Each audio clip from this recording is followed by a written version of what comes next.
दीपावली के त्योहार के बाद तीर्थनगरी पुष्कर में भरे मेले के दौरान भी शुद्ध आहार मिलावट पर वार अभियान जारी है और फूड इंस्पेक्टर रोज रेस्टोरेंट, होटल और रिसोर्ट के यहां जाकर तेल, घी, मसाले, दही, पनीर के नमूने ले रहे हैं। इसके साथ ही सबसे ज्यादा फोकस मालपुए पर है, क्योंकि मालपुआ पुष्कर का प्रसिद्ध मिठाई के रूप में पहचान बनाता है और इसकी खपत इन दिनों ज्यादा बढ़ जाती है। यदि सैंपल की बात की जाए तो एक्ट में 21 और सर्विलेंस में 29 नमूने लिए गए हैं।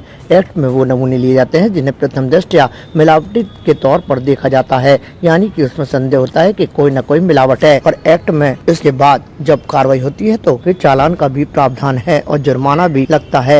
और वहीं यदि हम सर्वेलेंस की बात करें तो उसमें केवल सर्वे के अनुसार सैंपल लिए जाते हैं कि रैंडमली 3-4 चीजों के अलग अलग। इस तरह से कार्रवाई लगातार जारी है।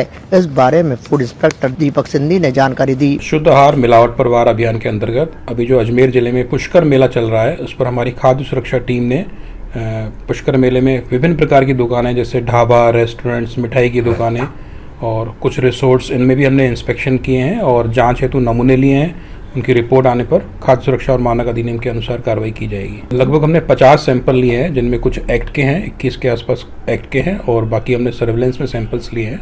और ये अभियान अभी हमारा पुष्कर मेले तक जारी रहेगा। एक्ट में जो कार्रवाई होती है उसमें हम लोग जो फूड सेफ्टी एक्ट में पनिशमेंट का प्रावधान है, जिसमें सब स्टैंडर्ड पाए जाने पर जुर्माने का और अनसेफ पाए जाने पर माननीय सीजीएम न्यायालय में चालान पेश किए जाते हैं। इसमें सजा और जुर्माना दोनों का प्रावधान है। जबकि जो सर्विलेंस में जो सैंपल्स हम लोगों के द्वारा लिए जाते हैं, उसमें अगर सैंपल फेल होता है तो हम रिपीट सैंपल करते हैं उस प्रतिष्ठान का और फिर एक्ट में लेते हैं। मौके पर जो हमें गलत चीज़ दिखाई जाती है, प्रथम दृष्टया जो हमें मिलावटी लगता है, उसे हम एक्ट में लेते हैं, और जो हमें लगता है कि भाई 4-5 सैंपल्स हमें कलेक्ट करने हैं एक सर्वे के तौर पर, तो वो हम सर्विलेंस में लेते हैं। हाँ, विशेष अभियान में हम मालपुए और मिठाइयों के सैंपल्स ले रहे हैं। बड़ी संख्या में ढाबे भी खुले हैं, जो कि टेम्परेरी ढाबे होते हैं, उनका भी हमने इंस्पेक्शन किया है, सैंपल्स लिए हैं। अभियान के दौरान केसी शर्मा, अजय मोयल, राजेश त्रिपाठी, राजेंद्र शर्मा, आनंद सिंह और सहायक कर्मचारी के रूप में राजकुमार इंदौरिया अभियान में लगे हुए हैं। यह अभियान अभी 1-2 दिन और जारी रहेगा। ताजा खबरों के लिए देखते रहें सरेराह न्यूज।